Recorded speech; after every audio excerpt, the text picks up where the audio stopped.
આઈપીએલની 30મી મેચમાં આજે લખનઉ સુપર જાયન્ટ્સ અને ચેન્નાઈ સુપર કિંગ્સ વચ્ચે મુકાબલો થશે. લખનઉ છેલ્લી 3 મેચથી સતત જીતી રહ્યું છે, જ્યારે 5 વખતનું ચેમ્પિયન ચેન્નાઈ છેલ્લી 5 મેચથી સતત હારી રહ્યું છે. પોઈન્ટ ટેબલ પર લખનઉ હાલ ચોથા અને ચેન્નાઈ તળિયાના એટલે કે છેલ્લા સ્થાન પર છે. Punjab national bank loan fraud કેસના આરોપી ભાગેડુ હીરાના વેપારી મેહુલ ચોકસીની પોલીસે બેલ્જિયમમાં ધરપકડ કરી છે.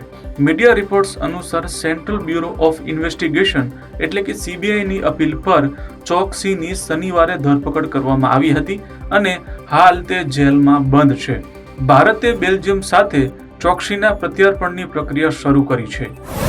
સોમવારે હવામાન વિભાગે મધ્યપ્રદેશ અને છત્તીસગઢ સહિત 22 રાજ્યોમાં તોફાન અને વરસાદનું એલર્ટ જાહેર કર્યું છે. ઝારખંડના કેટલાક વિસ્તારમાં કરા પણ પડી શકે છે, જ્યારે ઓડિશામાં વીજળી પડવાની શક્યતા છે. રાજસ્થાન, તેલંગાણામાં કેટલાક વિસ્તારોમાં હીટવેવ અને ગુજરાતમાં ભેજવાળી ગરમી પડવાની આગાહી કરવામાં આવી છે. રવિવારના રોજ યુક્રેનના સુમી શહેર પર રશિયન મિસાઇલ હુમલામાં ઓછામાં ઓછા 34 લોકો માર્યા ગયા હતા. ઘણાની હાલત નાજુક હોવાથી મૃત્યુ આંક વધી શકે છે. આ હુમલો 2 બેલિસ્ટિક મિસાઇલ વડે કરવામાં આવ્યો હતો, જ્યારે લોકો પામ સન્ડેની ઉજવણી માટે એકઠા થયા હતા. હુમલામાં માર્યા ગયેલાઓમાં 2 બાળકો પણ સામેલ છે. 15 બાળકો સહિત 117 અન્ય લોકો ઘાયલ થયા છે. વકફ એક્ટના વિરોધમાં પશ્ચિમ બંગાળમાં હિંસા ચાલુ છે. મુર્શિદાબાદના ધુલિયામાંથી 500 જેટલા લોકો સ્થળાંતર કરી ચૂક્યા છે. આ બધાએ નદી પાર માલદાના વૈષ્ણવનગરની એક શાળામાં આશરો લીધો છે. આરોપ છે કે તેમના ઘરોમાં તોડફોડ કરવામાં આવી હતી અને આગ લગાવવામાં આવી હતી. પીવાના પાણીમાં ઝેર ભેળવવામાં આવ્યું હતું. બીએસએફની મદદથી તેમણે સ્થળાંતર કર્યું હતું. છેલ્લા 2-3 દિવસની રાહત બાદ હવે ફરી રાજ્યમાં ગરમીનો પારો ઊંચો જશે. આવતીકાલથી રાજ્યમાં ફરી હીટવેવની આગાહી કરવામાં આવી છે.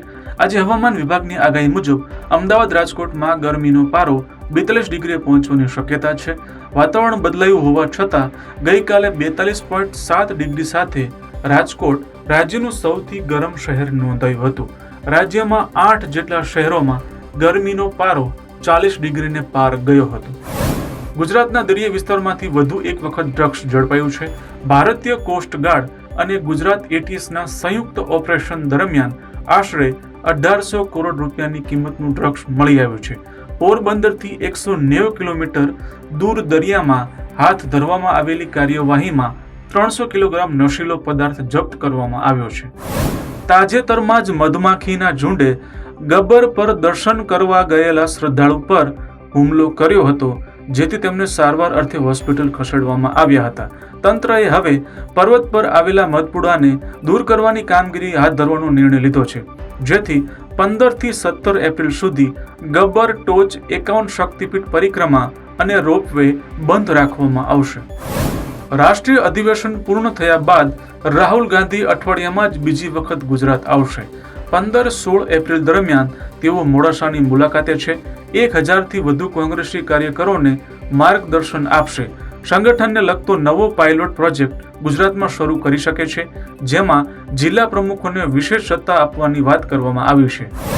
શનિવાર અને રવિવારની રજાના દિવસોમાં ઉત્તર વાહિની નર્મદા પરિક્રમા કરવા મોટી સંખ્યામાં શ્રદ્ધાળુઓ ઉમટી પડ્યા હતા, જેને કારણે વડોદરા ડભોઈ તિલકવાડા રોડ પર 2 થી 3 કિલોમીટર સુધીનો ટ્રાફિક જામ સર્જાયો હતો. 29 માર્ચથી 27 એપ્રિલ સુધી નર્મદા પરિક્રમાનું આયોજન કરવામાં આવ્યું છે. ગુજરાત, એમપી, મહારાષ્ટ્ર સહિતના રાજ્યોથી પરિક્રમા કરવા લોકો આવી રહ્યા છે.